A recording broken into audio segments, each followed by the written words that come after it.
Amani, this is how we start Welcome the show. in. We're here. We're here. Lots of laughter in the background. It is Tuesday, August 14th. I love the glasses, man. Do you want to explain the glasses? Yes. Hi, everybody. Hi, Amani. I love it.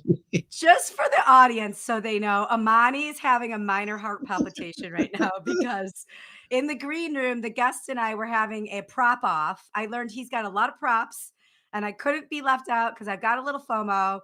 So I gathered some props and we keep showing the props back and forth. And Amani's like, we got to start the show. The show must go on, you two clowns. Stop clowning around. So hi, Yes, everybody. Happy Monday. Good. Happy Adventures Yes. Business Day. Yes. What's up, Justin? Justin's tuning in on LinkedIn. Good to see you, Justin. Hey, Justin. So, Maddie, I want to find out about your weekend, but first, I want to show you a couple things. Oh, So, sure. I went to my mailbox, and usually I get bills and spam mail in my mailbox, but I got this lovely card here. It's such a pretty card here. And it says, I open it up. It's like, Amani, congrats on finishing book 2. I'm so proud of you and happy for you. Cheers to the process. So Mandy sent me a note. It's so nice and so thoughtful. So thank you. I wanted to thank you here. You're welcome. Also, nice mail. Well, that's one of our favorite artists, Grant Peacock. He painted that. Sometimes he paints stuff from Hawaii and sometimes stuff from San Diego or Italy, like his travels. But we had just seen him recently. I have all his note cards right here. So I'm glad you like it, Amani. And congrats on finishing your second book. I know you've got edits to go, but that's a huge deal, dude. I'm so proud of you. It's a huge deal. We have a meeting on Thursday. Just great, a huge relief a week before school. And it's a lot. It's 134,000 words before editing. So we'll see what it ends up in, but that's a lot of words there. And then you see what I got on right here. I got my little West Side. Shout out to West Side, who was a guest a few weeks ago. Love my hoodie. Now, how is Glenn doing, man? Oh, thank you. Glenn be gone. Glenn is going to hell in a handbasket. So for the people wondering, Glenn was what I named my summer cold. And last week and the week before, if you listened, I wasn't at my best. But I'm about 90%, and Glenn's out skis. Yeah, we're kicking him out. We broke up. Yes, thanks for asking. That's good. Kick him to the curb. Yeah. All right. Shall we have a fun guest today. This is going to be lots of laughter, lots of knowledge. Are we ready to bring him to the stage? I'm so ready. We got to bring Larry up. Yeah. Okay. Yeah. So Larry Long Jr. is here with us. He is a former Maryland Terrapin, a baseball player there, grew up in the Maryland area like me, Howard County. I was in Montgomery County, a sales guru, professional speaker, professional trainer. What else? There's so much that he does. I want him to share a lot of his greatness and his genius with us. So without any further ado, we have Larry Long Jr., who's here with us, and round of applause.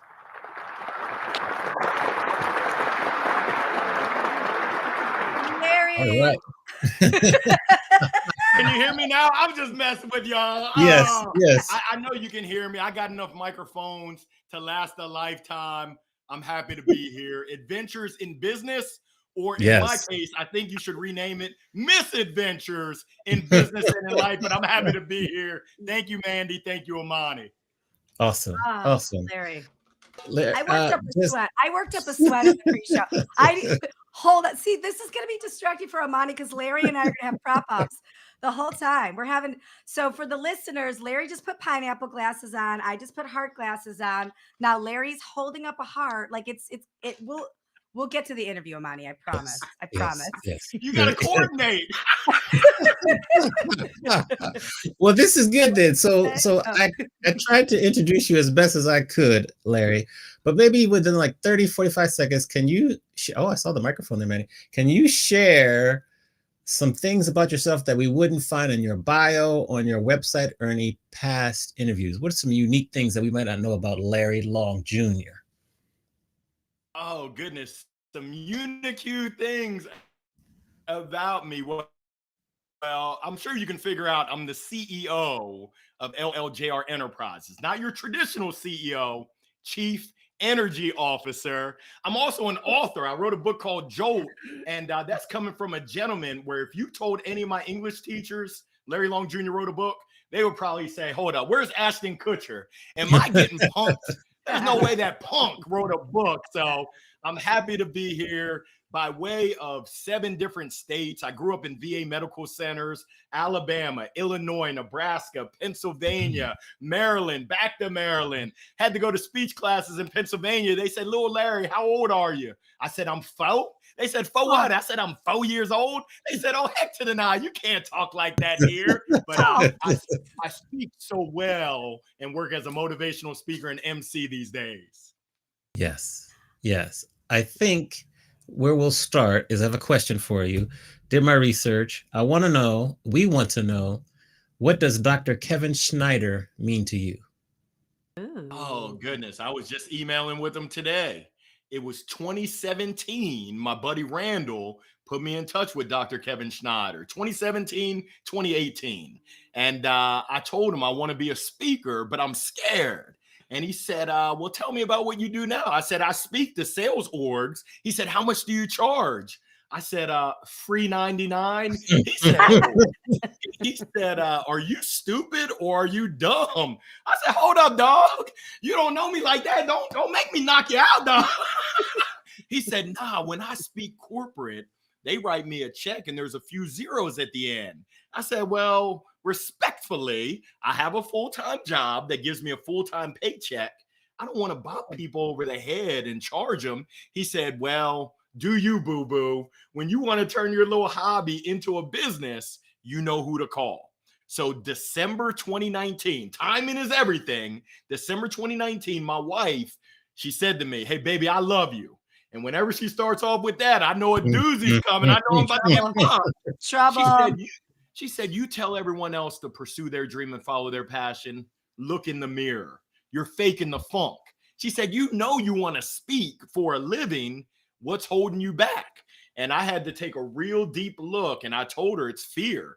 And it's FUD. It's that fear, uncertainty, and doubt. She said, baby, go ahead and call Dr. Kevin Schneider, get in his training program, and let's figure this thing out. She said, you must not know about me. You got a real one. I got your back. We can plan, we can get prepared. And essentially, I had my first paying speaking engagement. I'm not even Irish, but it was St. Patrick's Day, March 17th of 2020, which if you rewind back, Friday the 13th was when that pandemic shut everything down. It shut everything down. They said, hey, we still want you, Larry, but you can't come in our office. Can you do it via Zoom? I said, Zoom. Okay, for listeners, Larry just put a mask on. Yes. You want to keep your droplets to yourself, but we want to spread that energy and positivity. Amen. Yes. Great story. Manny and I will go back and forth, so I'm going to turn it over to Manny. What's your first question for Larry? Well, I want to talk about your positive outlook and your mindset because I am, as you can tell, I am also a really positive person. And sometimes my positivity is painful for other people. So my whole life, people have been like, how are you so up? Why are you so fake? I bet you're really mean. All these things, like they just can't believe it. And I know who I am, so that always makes me laugh. But for another positive person like that, like how do you stay positive? And what do you say to the people that just can't quite believe there's a positive person out there like you? Yeah, it's a choice. Every day that we wake up, and believe you me, life be life in it. Life is a Mhm. four-letter word. Truth. There's plenty of things that I could be grumpy about, but I Mhm. choose that I don't want to live life grumpy. I lost my father 7.5 years ago, and Mm. I do not want to get to the end of my life and say, what if? I was just reading an article from a chaplain who talked about people at the end of their life. They're dying two deaths. One of the end of their life, the second Mhm. one of their dreams not Mhm. pursued in those relationships and worried about what other people think. So what do I say to people that just don't get it? I don't say anything. I say, hey, why don't you try it on for size? It looks good on you, but I just stay in my lane. I try to have an impact, a positive impact on as many people as I can. And just like you, Mandy, I've had people, I'll never forget, I did a training at a new company that I joined, and there were two sales reps. I'm not going to say any names, but I'll never forget how they made me feel. They were just shaking their head. They were mean mugging on me. And I asked them later, I said, why did y'all welcome me like that? And they said, we just couldn't believe that someone could be so positive and so Mm. happy. We thought you were fake. And I said to them, so because of my positivity, y'all decided to poop all over me? That doesn't Right. make any sense. But hey, do you, boo boo? You got to do you. I hear, and life is okay through our rose-colored glasses. It's fine that way. It's fine that way. I So follow-up question to that is oh, you've got there's your rose-colored glasses. See, yours are flamingos. Those are way better than mine. I'll keep mine on for this follow-up question. Oh, that's good. So for you, you've mentioned before an acronym. You mentioned an acronym at the top of the show, but you've mentioned before an acronym, MBS. Can you explain what that is and how that shows up for you in your world?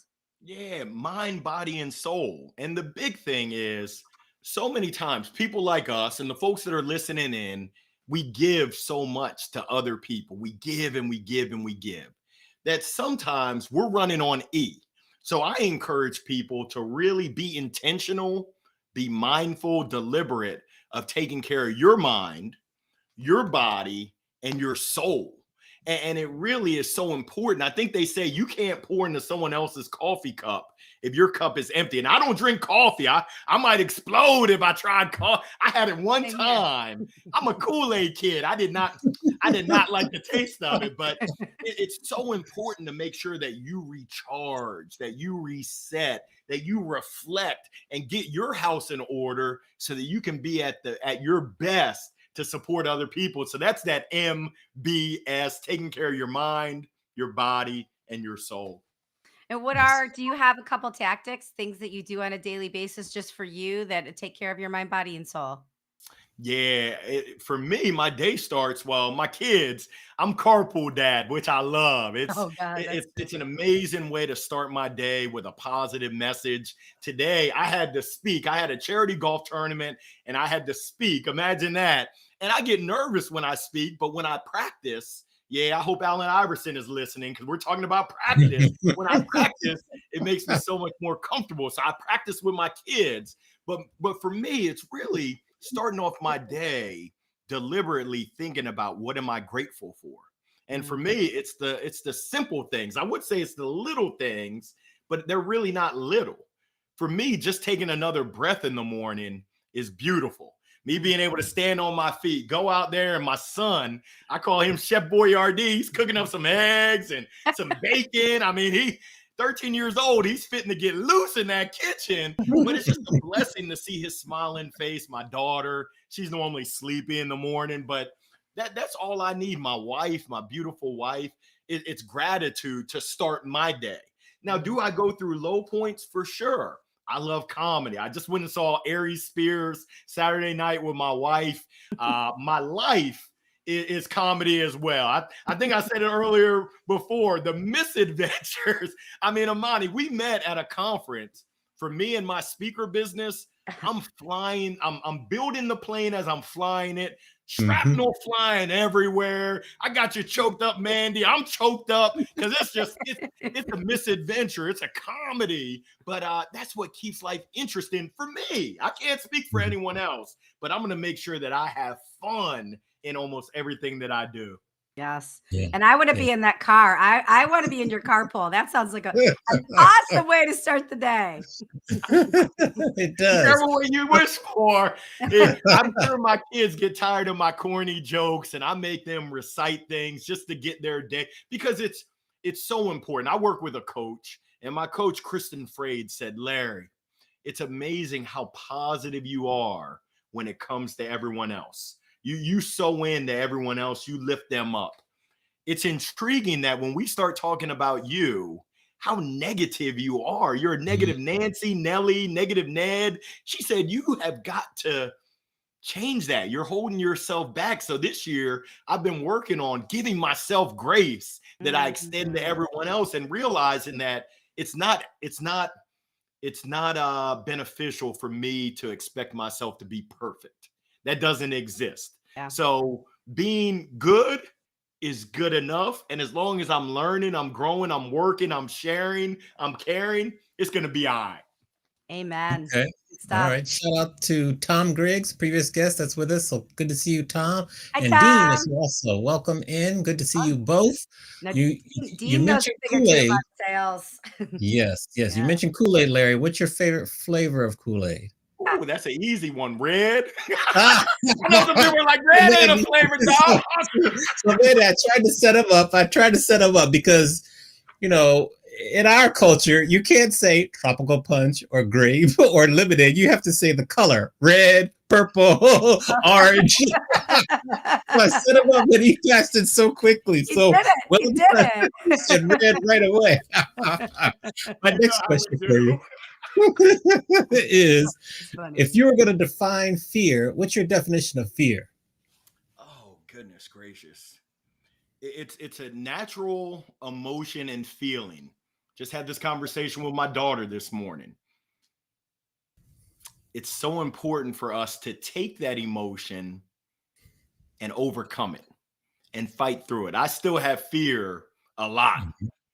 There was a lockdown in my kid's school today. My mind started racing. Then I realized, for me, my faith is important. I realized they're going to be A-okay. Me freaking out, me worrying isn't going to change a thing. So even though I have that fear, it's probably not rational. It's probably not beneficial and helpful. So I told my daughter she had to go to the principal's office for all the right reasons. Her supplies got shipped to the principal's office, and she's a 4th grader. She said, I don't want to go there. And her brother, who's in 8th grade, said, I'll help you out. I said, Trey, we got to let her fight through it. All it is going to Miss Johnson and saying, Miss Johnson, I understand my supplies are here. It's going to be okay. And it's okay to have that emotion. It's okay to have that fear as long as we continue to move forward and not let it paralyze us, which that's been my default. When I'm not sure that I can do something great, when I've never done something before, my default is to freeze, procrastinate, find something else to distract instead of facing that fear head on. But I'm working on it. I'm a work in progress, and I'm working on it. So I don't know if I answered your question of what fear is, but a lot of times I can tell you it's not real. It appears real. And there's an acronym, fake something appearing real. That's generally what happens. Me writing a book, who would have thunk it? I said, I can't write a book. That imposter syndrome, that voice, I call it Cletus. Come on, Cletus. It's telling me all the things that I can't do. And then my father's voice is telling me, son, I raised you to be a conqueror. Let's go ahead and do the daggone thing. Yes. Love the Cletus Eddie Murphy reference there. Well done. This is a question that Mandy will love. And I've heard you say it before, but I want you to explain it to us. Why do you feel that everyone is a salesperson? So my Yeah, I know that. heart, I Larry. know that touches Mandy near and dear. We're all selling. If we're in relationships, if we're living our life, it all comes down to our definition of sales. And I don't care what your title is. If you ever go to an interview, you're selling. If you have kids, you're selling. If you're in a relationship, you're selling. If you go to the grocery store, you're selling. Trying to find a parking spot. We're all selling. And I believe those skills that help the top sales professionals to be great can help you in your everyday life to be great. Communicating, listening. We've been blessed with 2 ears and 1 mouth for a reason. So many times people want to talk. No, shut your trap and listen. You can learn so much. Being able to read the room, being able to collaborate cross functionally, being able to, there's just so many skills. So I believe everyone is in sales, but it's all about your perspective. Great answer there. Mandy, I'm sure you have some follow-ups there because that touched your heart. What do you think, Mandy? I was trying to listen.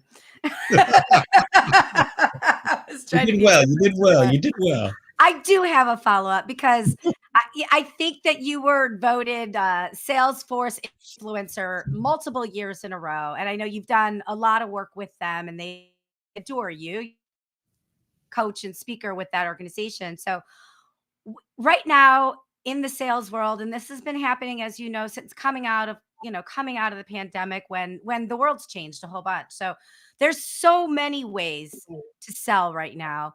What do you think salespeople or just entrepreneurs are their greatest opportunity to get better at sales? What are like the top two things you think you see a lot of people stumbling and falling with, and you think if they just did this, they could just blow up their business? What are a couple of those things you're seeing right now?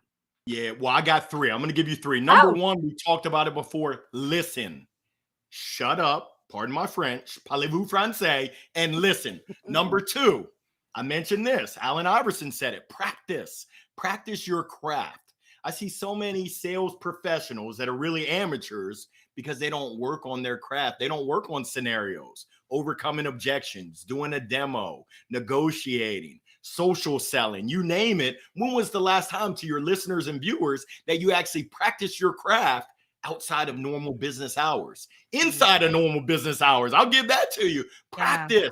Number three, understand the problems that your potential prospects are facing. What are their true problems? Because what I see is want to lead with the solution. I'm great at this. I'm great. It's like me going to a doctor. I'll give you an analogy. Me going to the doctor and the doctor saying, "Great to see you, Larry Long Jr. I'm the best ankle surgeon in the world." Well, doc, that's awesome. What do you want, a cookie? Yeah, good for you. It's my shoulder. You didn't listen to what I shared with you in discovery. You didn't understand my real problem. You didn't dive in and understand that I want to be able to throw baseball with my son when he plays high school baseball. And that's why, even though I'm scared of white coat syndrome, I'm willing to go underneath the knife to get my shoulder. So many times we're barking up the wrong tree about how great we are at ankle surgery when we didn't even listen to the problems that our prospects want to solve. Come on Yeah. now. Yeah. That is, you hit the nail on the head because that's one of my biggest pet peeves, especially when I'm on site inspections and I'm looking at a hotel for a future conference. And you give the hotel all the information that they need. You brief with them, you give them everything, you give them every chance to sell to you, and you show up, and all they want to do is show you the spa or all the way. And it's like the spa isn't even a part of the program. So I totally get that. Like that, there is a big disparity in listening and understanding the problem. You were quoted also recently talking about community. And I'm a huge believer in building micro communities as a way to be a better prospector. Instead, I mean, using it as a tool in addition to cold calling, but it's a form of cold calling. So, can you talk about your philosophy about community and how that fits in the sales process right now? Yeah, I love this. Mandy, I need your help. There's a saying, it's not what you know, but it's Who you know. In my Steve Harvey Family Feud voice, survey says, nah. Traditional saying, I'm gonna give you Who that. knows you? Who knows you? That's it. It's not Oh, what who you knows? know. It's not Oh, even who you Amani know. knows. Yeah. It's who knows you. It's who Mhm. trusts you. It's who believes in you, that you have their best interests in mind. So when you talk about community, I think the key is relationships. And I heard from a sales guru out of Florida. He shared with me in my 30 years of selling, Larry, I learned that the difference between contacts, people you know, and contracts, people you do business with, is the letter R. Contacts, contracts. That letter R stands for relationships, community, people that know you, people that love you, people that trust you. That's really what allows the magic to happen. Now, it doesn't happen overnight. It's not the field of dreams. If you build it, they will come. It takes work. I'm not a gardener, but my wife is. And I see the work she does in terms of watering, in terms of planting the seeds, in terms of rolling up her sleeves and making sure the fertilizer, make sure that the soil is rich. It's the same thing in community. I'm going to ask your listeners and viewers, what was the last action that you took? Not what you thought about, not what you wrote about, but what did you actually do to build your community with new potential connections, to strengthen those relationships with existing connections? Have you done the work? I should be a lawyer because I already know the answer. Now my question is, what you gonna do now that you know I gotta put in that work? Yeah, planting the seeds, waiting for them to blossom, all that. I love that. And the parasocial micro communities too, right? It's those face-to-face networking events, it's the golf events, but it's also what are you doing to build those online communities, the micro communities. LinkedIn is so powerful. I'm going to give Yeah. y'all's listeners and viewers something they can actually do right now.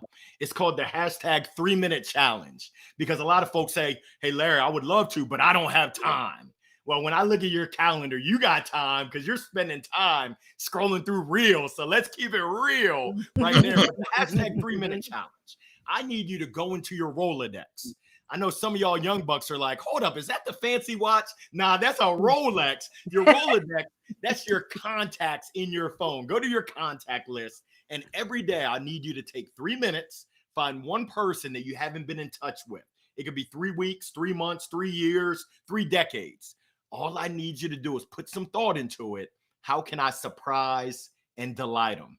Mandy, if you were my 3-minute challenge today, I'd go to my best friend Google and I would find a funny GIF or meme about those Toledo Rockets. I'm going Oh, to send snap. it to you. And I know that, like Maya Angelou said, people will forget what you said. They'll forget what you did. They'll never forget how you made them feel. I send you that Toledo Rocket. It's going to make you feel good. Amani, I'm going to find a Howard Bison soccer meme. I'm going to send that over to you. I see you chuckling. It's going to make you feel good. You're going to be like, wow, that's some special kind of guy.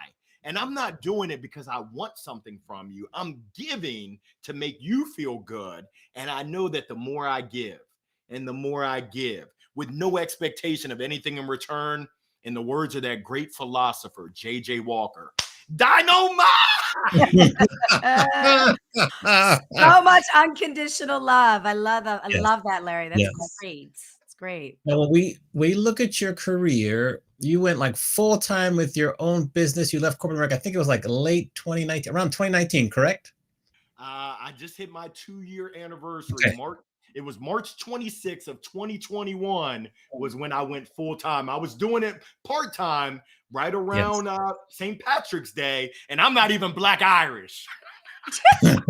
Okay. Lyra, I Lyra. want you to share with everyone, how did you get the courage in the middle of a pandemic to step out on your own and really go for it full time? Yeah. It's a word called faith. And I can tell you there was a lot of FUD, fear, uncertainty, and doubt. I'll never forget right around Christmas. I was talking a bunch of smack, which I do. Oh, I'm going to quit. I'm going to quit. Maria, my wife Maria was like, don't say that, baby. You're going to speak it into existence like you tell me. So I was just battling because I wasn't fulfilled. I wasn't happy in corporate America. And I called my mom. My mom said, little Larry, you better pray on it. and mother knows best. And I followed her directions. And March 26th, I got the call from the company that, hey, thank you for coming out. God bless you. And good night. They chucked up the deuces on me and they said, hey, you don't got to go home, but you got to get on up out of here. It was perfect. I was ready. Timing is everything. When that happened, went outside, did a happy dance, and that was all she wrote. I had 2 paying speaking engagements in April. I'm actually going back. The gentleman who paid me when I went full time for my first event, he's bringing me back again coming up in September. They're going to Cozumel. I said, Craig, I should have said Craig Mack. I said, Craig, can I go? He said, we need you virtually. I said, I'm trying to go to Cozumel. Que pasa, loco? Everything happens for a reason. And in life, there's ups, downs, twists, turns, highs, lows. What I've learned for me is that oftentimes those quote unquote lows, those failures, often lead to a window of opportunity opening up. And as long as I don't just look at that closed door and I just, woe is me, I keep my mind open. I look for what is the lesson here. Everything's going to be all right, in the words of that great philosopher, Bob. Yes. Bob Marley. Jerry G, hello. Thank you for joining us. What lessons, because I'm going to ask this question twice, but I'm going to ask it now the first time.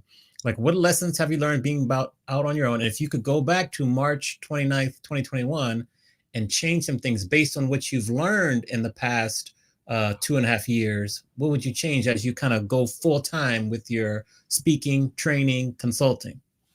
Yeah, I can tell you the biggest lesson is to believe in myself.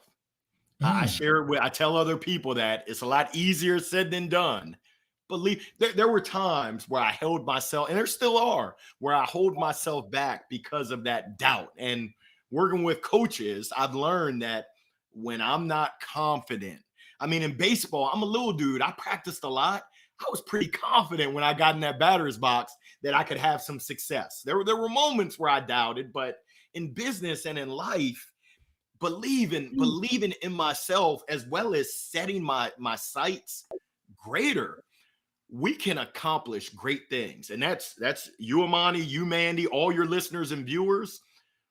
But oftentimes we set the bar low where it's comfortable. No, let's go ahead and set the bar where it makes, for me, the little hair I got on my head stand up. And it's scary. I think they call that BHAGs. I said, what you call me, Willis? They said, no, big, hairy, audacious goals. I said, ding, ding, ding, ding, ding, ding. So I would say that was really the biggest thing that I learned. What would I do differently going back? Nothing. I'm going to be honest. I would do nothing, because the mistakes that I made when I zigged and I should have zagged, they're helping me, and they're helping others that I'm able to share those lessons with. The big one is on pricing. Me not believing in my fee and playing small. I was playing in the little leagues. I still am playing in the little leagues. It's still tough for me to believe that I add enough value to serve people, to share, to speak, that they should pay me my fee. But I'm getting there.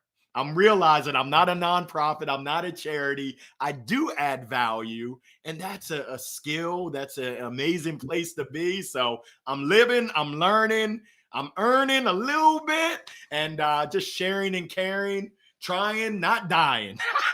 Yes. One follow-up, and then I'll go to Mandy.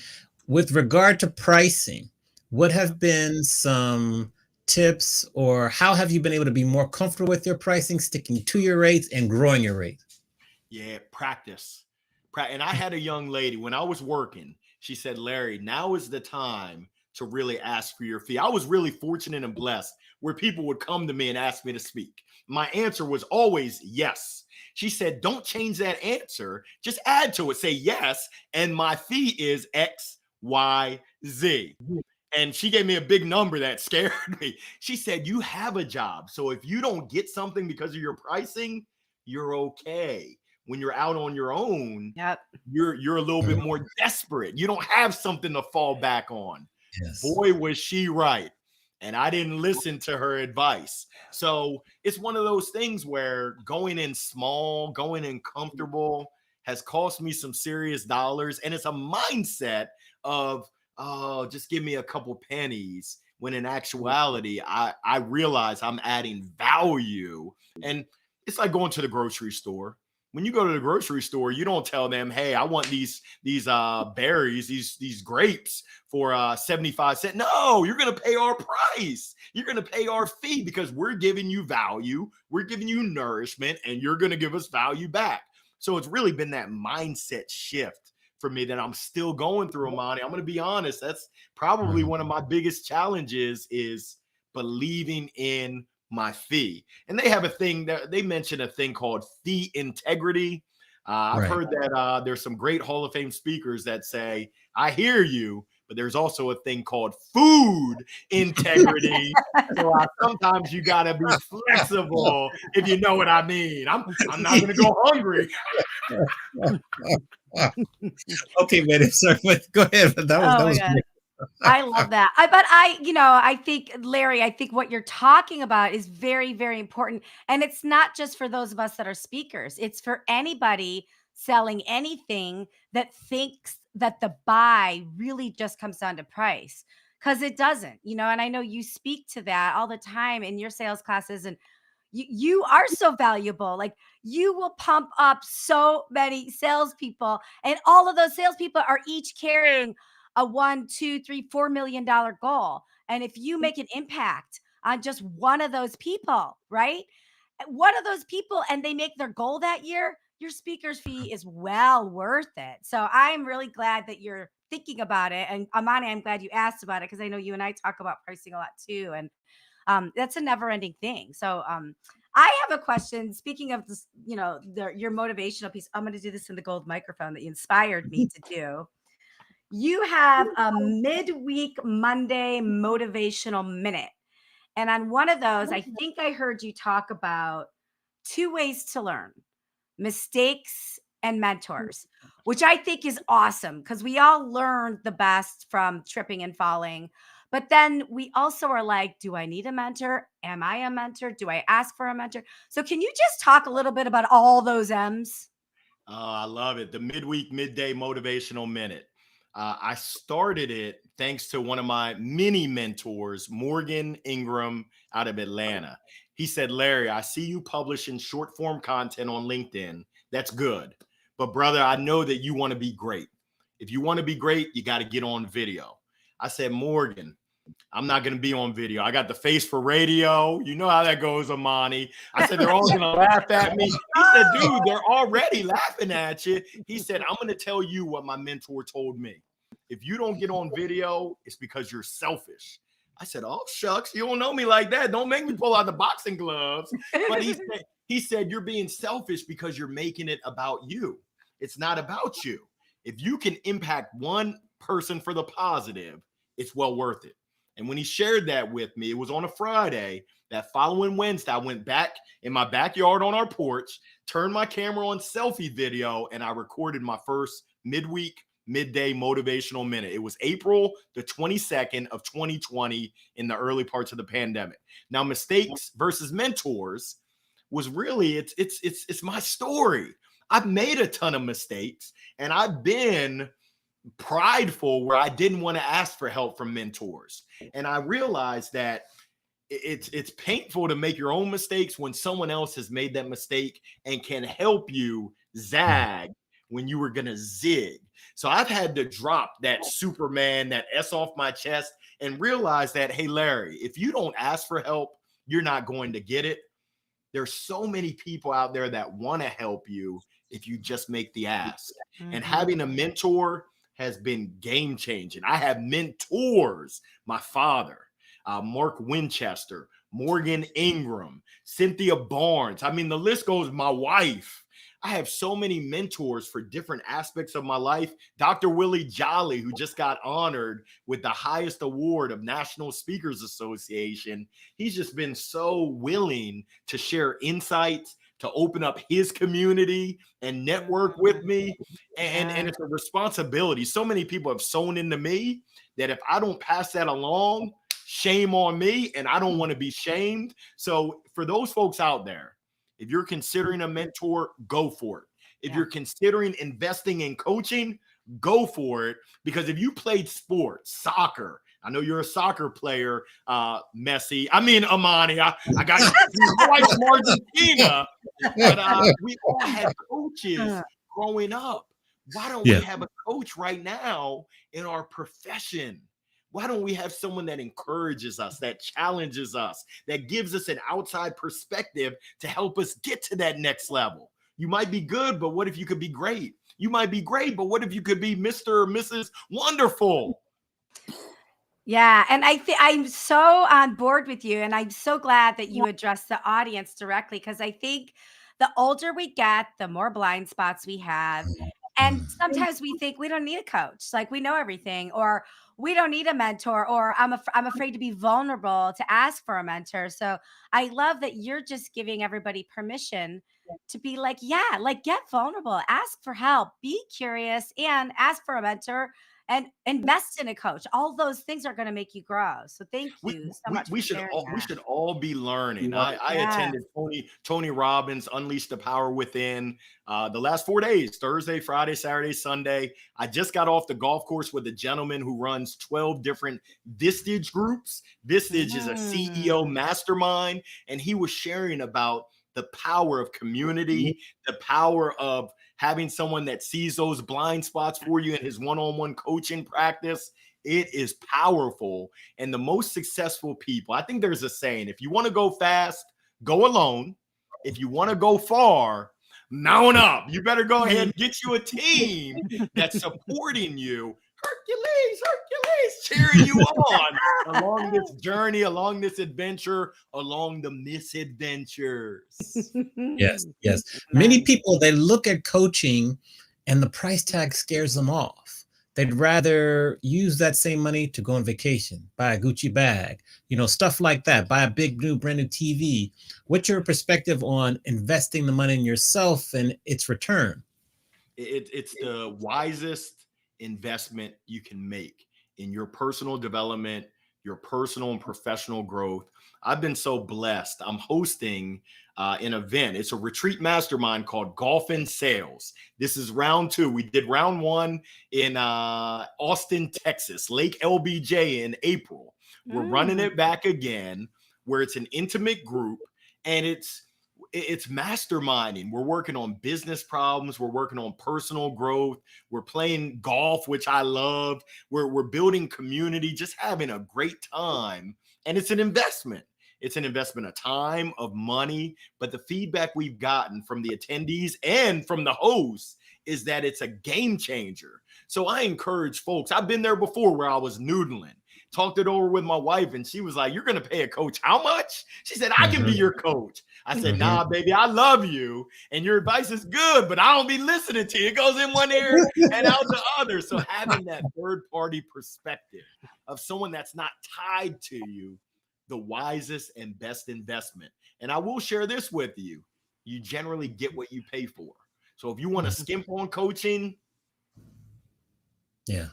if you are really serious and committed, and that's a question that you've got to ask. I encourage you to look in the mirror and ask yourself the question: am I committed to putting in the work and doing what it takes to level up?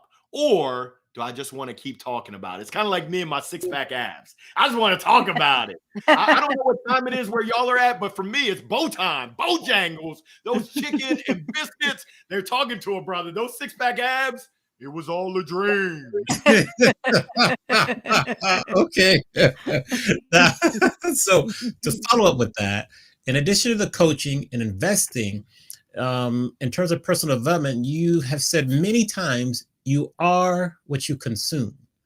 What does that mean to you? And how do you adjust that in this day and age where we're overwhelmed with all these messages and scrolling and everything? What's your thought on that? Yeah, it comes down to being intentional. And I think Jim Rohn, the great Jim Rohn, said, "You are the average of the 5 people you spend the most time with." So that's why I'm blessed to be in the midst of greatness. and I try my best. My wife volunteered at the golf tournament today. She said that she loved it. And I love for her to be exposed because these are people that aren't necessarily out there for golf, but they have a passion for giving, for service, for supporting our healthcare frontline. And they're pretty successful in their own right. So putting yourself in places and in spaces that you're going to really gather excellence. Reading books, and I mean, I'm a little bit biased, but I'm also not biased. I mean, essentially, you can see I got books everywhere. I'm constantly trying to feed my brain. This is a banger right here. Yup. Trying to feed my brain with messages of positivity, messages of overcoming the turbulence and the chaos. Yep, great minds think alike. And You're holding up the book "Can't Hurt Me," "Can't Hurt Me" by David Goggins. Good book. That's right. But it's a daily practice. It's I got Carol Dweck. Yes. I mean, there's so much greatness out there that hold on real quick. I think that's my door. Someone's knocking. It's opportunity, and it's knocking at your door as well. The question is, will you answer it? Tony Robbins has a quote, and I love Tony Robbins, love him or hate him, but he has a quote that the most successful people, I'm gonna give you all the P. Diddy remix, ask the toughest questions, therefore they get the best answers. What questions are you asking of yourself? I would start with, what are my daily habits? Let me look at my calendar and see, what do I do on a regular basis? Is it driving towards my vision, my goals, the life I want to live? Or is it some of this other stuff? You talked about all the noise that's out there. I could spend my day scrolling on TikTok, on IG, and just be entertained, which there's a time and a place. But for me, my vision is about serving people. It's about taking care of my family. It's about up-leveling. So I try to make conscious choices that help me drive towards that vision. Amen. Yeah. Mandy, over to you. Well, it's funny because you just sort of teed this up on accident. So I'm so glad you said it about serving people. Because I think so many times in salespeople want to talk about themselves or their product. And I think for me, it's a pet peeve that, we're there to serve our customers. We're there to serve our clients. And this service mindset can get lost in the shuffle. So can you expand on that a little bit of like what your opinion of being of serving our client bases, and what are some tactics that salespeople can turn around a little bit and look a little more outward instead of inward? I love it. Sales, it's not about you. I'll give you my definition of sales. It's twofold. Number one, I think it's a transfer of energy. And you don't have to have off the wall dynamite energy like me. I wouldn't wish that upon anybody. It's a blessing and a curse. But you better have some sort of gumption. You better have some sort of juice. And the juice better be loose, because our prospects, they can smell BS from a mile away. They can tell whether you really believe in your heart, in your head, through your words, whether you believe in your product, your service, your thoughts, or ideas. The second part of it, I don't know if y'all know the name Patty Stanger. Maybe I'm the only one who watches reality TV. She's in my book. I love Patty Stanger. That's right. So do I. Because I think in sales, we're playing matchmaker. Yeah. We're matching our product, service, thought, and or idea with someone else's needs, wants, desires, challenges, problems, hopes, dreams, aspirations. Now, how do we get there? You asked for something tangible, Mandy. You got to ask the question. What are your goals? What are your hurdles? What are your problems? What are your dreams? Those problems, what does that lead to? With your shoulder, Larry, why do you want to get it fixed? Oh, your son, you want to play. If you can't play catch with your son, what happens? Oh, you become down in the dumps. You feel like you're not adequate as a dad. What else would that mean to you? What does that cost you? Oh, wow. So you really want to solve this problem? I might have a solution. But if we don't ask the questions, listen, and then connect the dots, our prospects, they give us the path to the order. If we ask the right questions at the right time to the right folks, and then we listen. But like you said, Mandy, sometimes we're so busy talking about how great we are and how great our product, our service, the site visit, the spa. So what? Who cares? I don't even be caring about my ankle. My ankles, I already got crossed up in basketball. I don't even have ankles, Doc. It's my shoulder. Yeah. Come on, Doc. Yeah, I love that. And I'm sure a lot of this is covered in your book, but can you talk about your book Jolt? Because it came out it came out in 2022, right? It did. It did. And Yep. and Released last tell spring. us about the book, and then Amani and I both wrote books, so we'll probably have some book related questions too. I love it. I appreciate it. So it's a compilation of at the time, my most meaningful midweek, midday motivational minutes. And Awesome. the 7 chapters that I picked are really meaningful to me. Chapter number 1 in my book, it was therapy for me. What story are you telling yourself and believing? Strikeouts, they're a part of life. Back to basics, definition of sales. You are what you eat. Chapter 7 was lessons from my dad. Being able to share those lessons growing up with just a wonderful man to pass on to society, but even more importantly, to my children, to my grandchildren, being able to pass on that legacy of my lessons learned, my lessons earned to hopefully help someone else get unstuck. And that's where the name Jolt came from. Sometimes we need a little zap. I don't want to be doing the electric slide up in here. Yeah, it's electric. Yeah, I feel like I'm at a family reunion. Get me on TikTok now. Uh-oh. But yeah, sometimes we need a little jolt to get back on track, to step into and believe in our inner greatness. So many times, and I talk to a lot of people, you can see it in their eyes. You can hear it in not just what they say, but how they say it, that they've lost that gumption.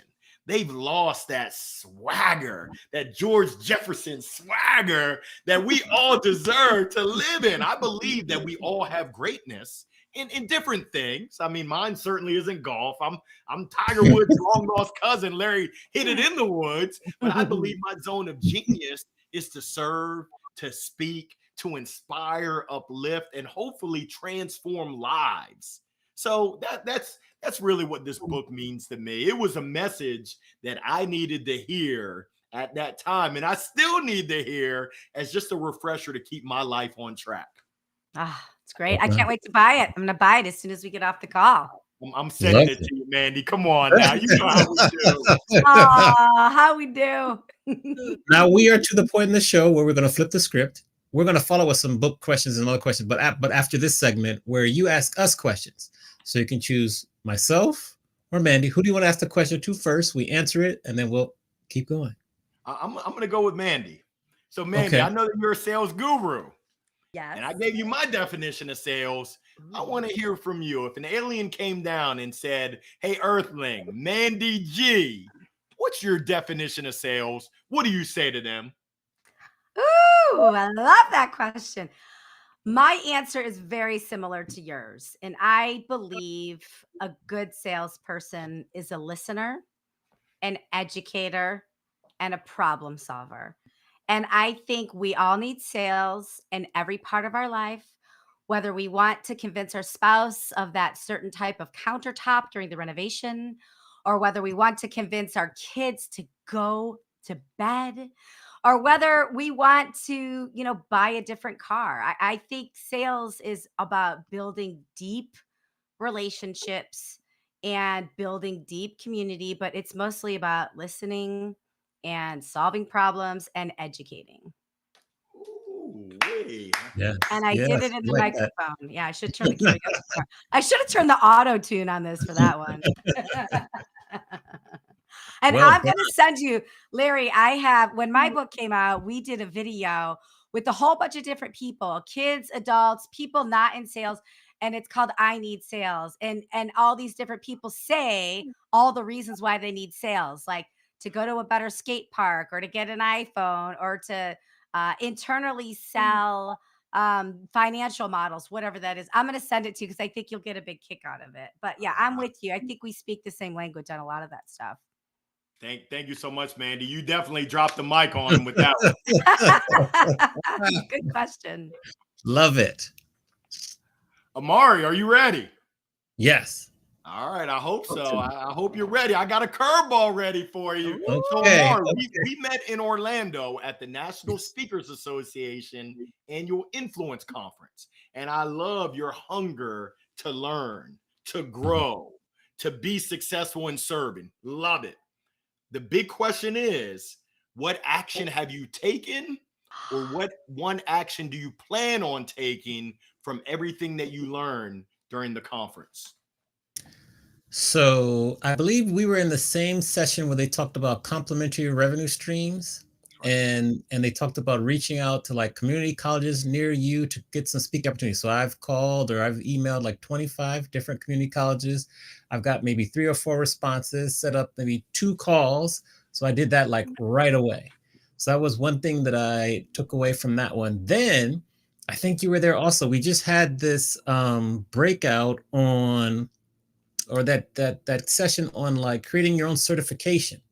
That's right. And so I'm kind of giving some more thought to that. I'm not sure how I can pull it off, but that's another thing that I'm thinking of, because that was probably one of the more impactful sessions I attended, because you're always looking to grow your keynotes and your workshop. But if you can do some things along the way that allow you to get a little revenue, but also to kind of get some more repetition, I think that's very wise. So I would say those are probably the 2 things that I've done right away after getting back from Orlando. I appreciate you sharing that. And Darcy Loma, her thoughtfully Yes. fit model was amazing. And essentially, I'm working the same. How can I figure out a model around jump on life today? How can I incorporate my love for baseball into my business? It's got the gears turning. The big thing that I give you much respect is that you actually picked up the phone, you sent out messages to those community colleges. Congratulations on getting some rhythm, some responses. 2 out of 25. You're doing the daggone thing. Yeah. Keep that up. I encourage you. Make sure you have an accountability partner, because I'm going to challenge you. Take that 25. How do we make that 100? Because now out of 100, I'm not a math major, but I think that gets you to at least 8. And I think that 8 is better than 2. So keep doing you. Challenge accepted. I appreciate it. Love that. Since we're on the baseball references, can you share with us what has been the most impactful strikeout that has happened in your life? Ooh. Yeah, that's an easy one. I started an indoor baseball and softball academy called MVP Baseball Softball Academy. I left a job at Accenture, doing well, but not fulfilled. Well, my dream job was teaching youngsters the fundamentals of the game of baseball and softball, and the fun, capital F-U-N, fundamentals of life. After a year and a half, we ran out of cash, had more money going out the back door than we had coming in the front door. No cash, no business. My mom and dad said, hey, you're not a big bank. You're not too big to fail. We love you so much, little Larry. We're going to let you shut that thing down. What I learned there is that in business, you better know your numbers. And for me, I knew batting averages, I knew stolen bases and RBIs, but I didn't know my income statement, my balance sheet, my statement of cash flows. And my accountant, no parlez-vous français, que pasa loca? We did not have that connection of communication for myself and my business partner to understand. I will never let that happen again, where I don't understand what's going on with my cash flow, with my income statement, my balance sheet. That was a tough lesson to have to shut down my baby before I had babies, and just something that I put so much blood, sweat, tears, effort, and it meant so much to me. But everything happens for a reason. Fool me once, shame on you. Fool me twice, I think they say, shame on me. I ain't gonna be fooled twice. Great. Now that you're wiser and you know your numbers and some time has passed, would you consider reigniting that and doing that again? Or is that just something that you hang in the past and have it as a lesson? Mandy, you are a mind reader. That is part of my Oh. greater vision. Being able to serve the youth of our communities, there's such a need there for them to have positive role models, positive outlets, whether it's through baseball, softball, volleyball, basketball, all the balls, those team sports can teach so much. So Yeah. that's part of my master plan in the future. It's not an immediate short term, but definitely a long-term goal to get back after. That was one of the most fulfilling times. And I'll share with you what I'm most proud of. To have my former students who are 6, 8, 12 reach out to me on LinkedIn. Coach Larry, I'll still never forget. Head down, eye on the ball, hard line drives, do my homework, listen to my parents so that I can then transfer that to the ball field. That means the absolute world to me. It really is. You talk about heartwarming. That's what life is all about. That's awesome. Yes. That's Yes. awesome. Yeah, keep us posted on how we can support you on that, because that would be awesome. Sure. Bring back. Our final question would be, I've asked you an iteration of this earlier, but if you would go back and talk to 21-year-old Larry as he's just about to walk from College Park, University of Maryland, and enter the working world, but give him advice based on what you know now, what advice would you give your younger self? Believe in yourself. Believe in yourself at all costs, at all turns. Don't let those voices externally and even internally impact you. Believe in yourself. That would be the biggest game changer that I wish I could tell Larry Long Jr. walking across that stage at College Park, ready to take on the world. I don't have many regrets, and that would be great advice. Believe it. It's advice that I need right now. As I say this, hey, Larry, are you listening? Believe in yourself, dog. Yes. Okay. The best way for people to reach you is LinkedIn. We have that going on the ticker across, so we'll direct people to your LinkedIn. Any final words of wisdom or message you want to share before we get you back in the green room and continue about our day? Yeah, I want to share with folks that are listening, that are tuning in, viewing this. Believe in yourself. Someone needs to hear this message right now. And timing is everything. There's a reason why this Monday, I think it's August the 14th, it's my mom's birthday. Happy birthday. Believe in yourself. Yeah, it's a celebration. So I just want to say thank you for tuning in. Thank you for the invite. It means so much, Mandy. It means so much, Amani, for y'all giving me the opportunity to join your platform, join your community. And if I can ever be of assistance to anyone out there, do not hesitate to reach out and touch someone and ask me. I'm here for you. So thank you. Beautiful. Right. That's beautiful. Thank you, Larry. Round of applause there. Thank you. Hey. Oh, there you go. There you go. More cowbell. So Larry, we'll put you back in the green room for 1 second while Mandy and I close out the show. I got some spoons too, Larry. I got some spoons for you. All right, Mandy, another great episode. What and who do we have to look forward to next week? Well, next week is going to be spectacular. We've got the 3 guys from Freestyle Plus, which is the improv troupe that was created by our awesome friends that created Hamilton. But we have Vivek, Michael, and Anthony, who are going to be on the show. And I think they're going to do some freestyle rap, but generated from words that go into the chat. So when you tune in next week, get ready to have some fun and participate and throw out wacky words that'll be tuned into an improv rap. We're excited. Love it. Can't wait. So see everyone next week, 4 p.m. Eastern, 1 p.m. on the West. Mandy, I'll see you soon. Thanks again to our guest today, Larry Long Jr. Make sure you follow him. As you see, he's amazing, ball of energy, very knowledgeable. So thanks to our guest, and we will ride out until next week. Take care, everyone. Bye, everybody. Thank you. Rate and review the podcast. Thank you. Yes. Rate and review on all platforms you watch it, and share it with a friend too.